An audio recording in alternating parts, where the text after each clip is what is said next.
야고보서 2장을 보면 그 8절부터 이렇게 적혀 있습니다.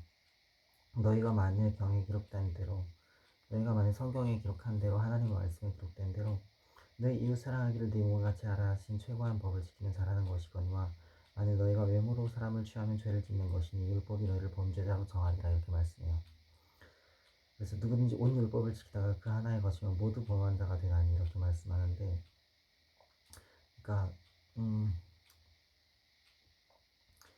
그 여기서 율법을 모두 지키다가 그 하나에 거치면 모두 범한 자가 된다, 이 얘기는 말 그대로 하나님 나라에 들어가려면, 천국에 들어가려면 죄가 전혀 용납될 수 없는 것이다.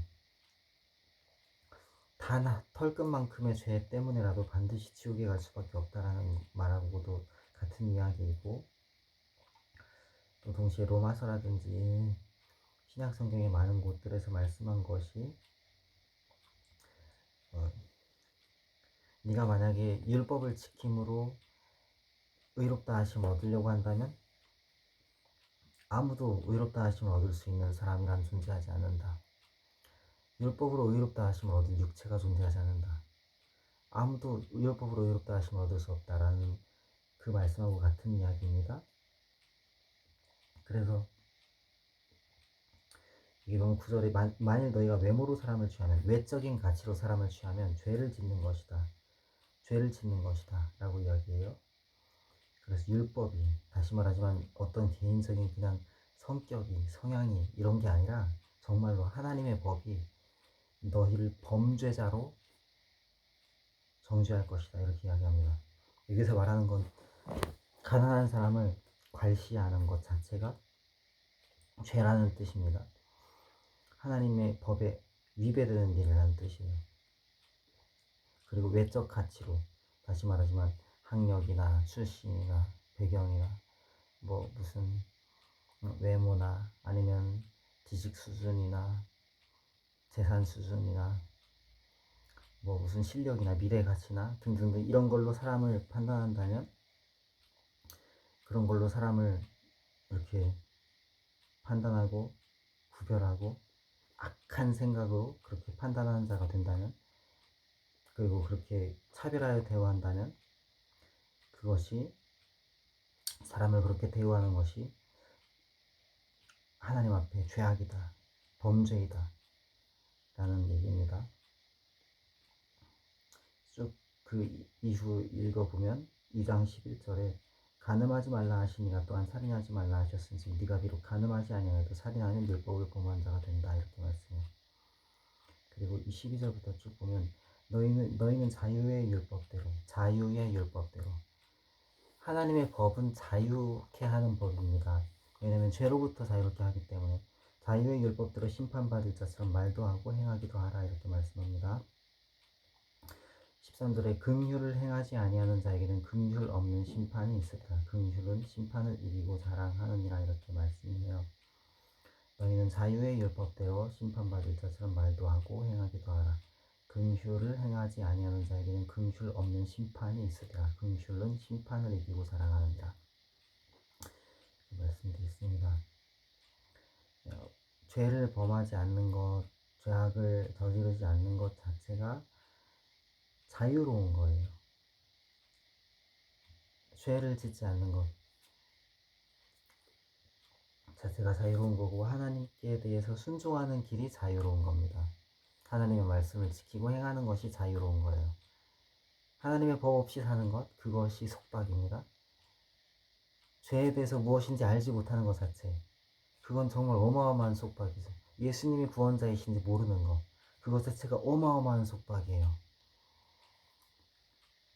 해킹 범죄자들 같은 경우는 제가 미성숙한 자들이라서 그런지 미성숙한 척을 하는지 모르겠습니다만, 제가 인터넷에서 어떤 그냥 강원도 사람들은 뭔가 특징이 있다 이런 식으로 얘기했던 적이 있어요. 사람을 두려워하지 않는다 이런 표현을 했는데, 그랬더니 이상한 범죄자들이 거기에 마치 꼬여 물려 들어간 것처럼, 그런 건지 모르겠습니다만, 뭐 사회고 기초고 질서고 법리고 뭐 무슨 사람들 눈초리고 막 권한이고 권위고 아랑곳 않고 사탄 숭배를 하고 있어요. 사탄 숭배. 범법자들이 범법 행위를 하고 막 말도 안 되는 짓거리들을 벌이고 있는데 이 사람들이 한 살 먹은 애기들도 아니고 이렇게 속은 척을 한다든지 그렇게 미혹된 척을 하는 것도 그 상당히 그 고질적인 범법자들이다 이런 생각이 듭니다. 그래서 야고보서 2장에 말씀한 바대로 어, 죄가 무엇인지 아는 것은 그 자체로 자유로운 것이고 또한 자유의 율법대로 다시 말하지만 율법에 의하여서 하나님께서 범죄자로 정할 것이다. 하나님께서 심판하실 것이다. 또한 죄로 인하여서 지옥에 들어갈 수밖에 없을 것이다. 그리고 예수 그리스도를 믿는 자만이 그리고 회개한 자만이 하나님께 순종하는 자만이 불의를 버리는 자만이 하나님께 값없이 죄 사함을 받고 이롭다 하심을 입고 하나님의 구원을 얻을 수 있을 것이다. 이 복음을 아는 것 자체 이것이 자유로운 겁니다. 그래서 사실 13절에 보면 긍휼을 행하지 않는 자에게 긍휼 없는 심판이 있으리라 이 말씀 어떻게 적용할 수 있냐면 사실 가장 기본적으로 긍휼이 심판을 이기고 살아간다 이 얘기는 좀 더 구체적으로 보면 일단 예수님의 복음을 받아들이기 이전까지 우리의 실수와 죄악들과 범과들을 법리적인 사안은 전 모릅니다. 저는 법률가 아니에요. 그런데 이제 지금 실시간으로 해킹범들도 있고 이렇게 저렇게 범법적으로 이렇게 보고 듣고 있는 사람들이 있는데 그 우리 자신이 하나님께 대해서는 하나님께 대해서는 그럼 법은 하나님께로부터 난 게 아니냐 그 얘기가 아니죠. 그 얘기가 아니죠. 그러니까 어, 법의 심판을 받고 감옥에 들어갈 수 있어요. 법의 심판을 받고 곧 교수대 앞에 처할 수도 있어요. 사형 집행 바로 직전에 그렇게 처할 수도 있어요. 근데 사형 집행을 받을 때 혹은 감옥에 들어가 있을 때 혹은 재판을 기다릴 때 그 위치에서 자신이 하나님께서 분명히 정하신 그 범법행위에 대한 처벌을 받는 그 과정 가운데 있을 수는 있지만 그리고 범법행위에 대한 처벌을 받을 수 있지만 범죄자들이 말하자면 여기서 말하는 범죄자는 성경에 말하는 범죄자라 지칭하는 그 하나님 앞에서의 죄에 대한 범죄자가 아니라 국법 또 여러 가지 법리적 또 윤리적 도덕적 이런 부분들에 있어서 법에 대해서 범죄자에 대해서 그런 국법의 처벌을 받을 때 그런 처벌 앞에 있어도 처벌을 받는 와중에도 처벌을 받고 있어도 그리고 처벌을 받아도 내 양심은 쉽게 얘기해서 영혼은 하나님께 그러니까 여기서 말하는 게 여러분 처음부터 이단일 수밖에 없는 성경을 읽고 보고 듣고 이래도 하는 꼬라지와 반응하는 거나 알아듣는 쳐듣는 게 결국엔 똑바른 얘기를 해도 끝까지 비껴나가는 정신 나간 미친 빌런 모기상이다 같은 개새끼들에 대해서 제가 어떻게 성경을 어떻게 들고서 이런 하나님의 말씀을 들고서 다짜고짜 해야 되는지 잘 모르겠어요.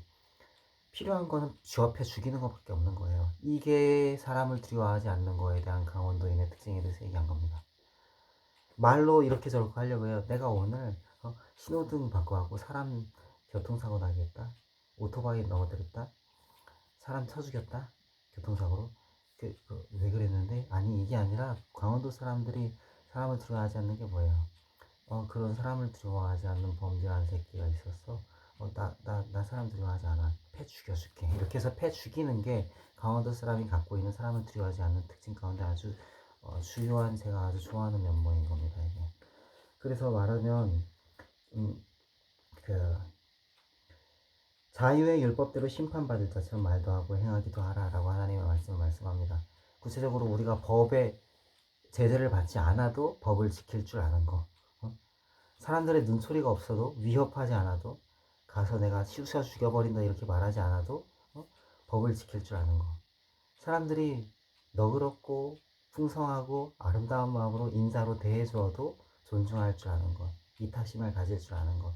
이게 자유의 율법대로 하나님의 법을 어겼을 때 심판받을 줄 아는 사람답게 말도 하고 행하기도 하는 것입니다.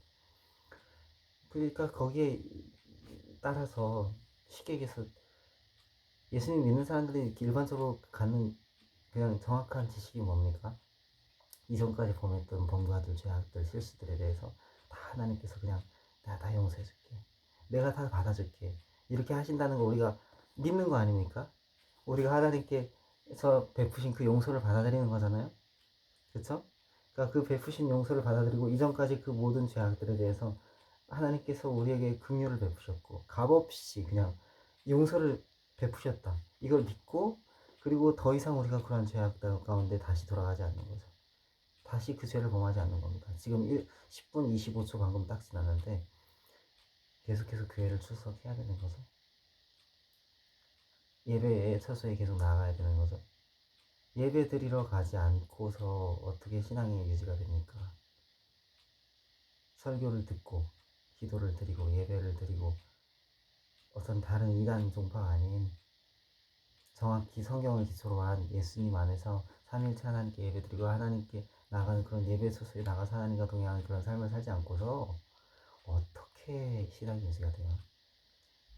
그래서 히브리서 10장 25절의 말씀 한마디로 모이기를 힘써라. 마지막 때가 가까우는 것을 더욱 볼수록 모이기를 패하는 어떤 사람들처럼 되지 말고 그들이 그렇게 습관처럼 그렇게 한다고 해요. 10장 25절의 말씀대로. 근데 우리는 더욱더 예배 드리기를 힘써야 된다. 하나님께 예배 드리기를 예수 그리스도 이름으로 모이기를 힘써야 된다. 온라인으로 모인다라는 의미를 저는 믿지 않습니다. 제가 옛날 사람이라서 그런지 몰라도 온라인으로 모인다는 건 진짜 말도 안 되는 거예요. 그럼 그냥 자기가 자리 앉아서 그냥 듣는 거지. 그냥 제가 그냥 영적으로 느끼기에도 그래요. 그냥 효과 자체도. 온라인으로는 모이면 모일수록 손해야. 실시간으로든 뭐라든. 실시간으로는 거의 많이 안 모여봤거든요. 모인다는 의미 자체가 그냥 접속을 많이 안 해봤어. 근데 범법자들이 어마어마하게 지금 계속해서 이렇게 온라인 환경에 자꾸만 쳐붙거든요. 근데 그렇게 붙을수록 손해더라고요. 정신적으로나 생활에 있어서나 영적으로나 육신이 느낄 만큼 생활이 이렇게 느껴질 만큼 아주 현저하게 현격하게. 그래서 제가 볼 때 온라인은 좋지 않아요. 근데 그럼 이런 얘기 할 수 있어. 야, 성전 안에다 TV 세워놓고 아니면 인터넷으로 연결지어갖고 인터넷 방송으로 이렇게 성전에서 모이는 거 그거 웃기지 않냐? 맞아요. 그 말 맞아요. 그 말 맞아요. 성전에다 TV 앞에다 세워놓고 뭐 하나님께 예배 드리는 거지. 그런 얘기 하는 거 맞아요. 우리가 뭐 TV에다 예배 드리냐? TV에 그 정보를 들으면서 이제 하나님께 대해서 성전에서 하나님을 위하여서 지은 하나님께 예배 드리는 거지. TV에 목사한테 뭐 예배 드리는 거 아니잖아. 이게 상식적으로 이해할 수 있는데 TV를 놓고 이렇게 모이는 거 맞냐? 그 말 맞아요. 그렇게 갖다 놓고 설교하는 사람들 측면에서도 그렇게 생각을 할 거예요. 그렇게 생각을 한다고요. 설교자 자체도. 근데 그럼 TV를 왜 갖다 놓고 그렇게 하냐? 이 얘기 할 수 있어. 무슨 얘기인지 알아요?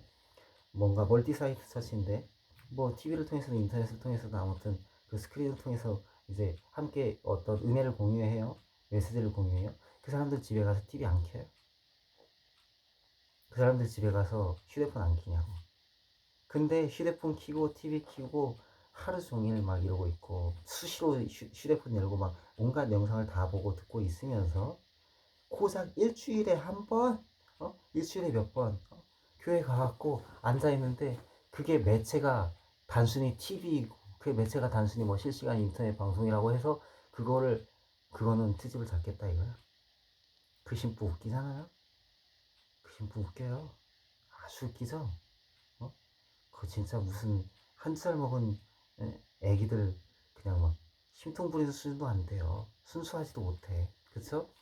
근데 순수하지도 못하고 아주 무식하고 괴악한 악독한 고집이면서 나이는 먹었고 그러면서 정죄한답시고 손가락질하는 거는 도대체가 진짜 앞뒤도 안 맞고 말도 안 되는 그런 짓거리들을 하고 있으면 아무리 성경을 갖고서 이 요소 이 요소 이렇게 얘기할래도 제대로 들어가질 않으니 적용이 안 되니 생각이 꼬여 있으니 성장이 안 되고 오히려 도태가 되고 스스로 더욱더 죄를 범하는 게 되고 이단이 될 수밖에 없는 게 범죄자들, 특히 해킹으로 불법적인 접속으로 정보를 취득하고 있는 자들의 운명입니다. 그들이 가고 있는 농담하는 거 아니에요 정말로. 그들은 지옥 갈 겁니다.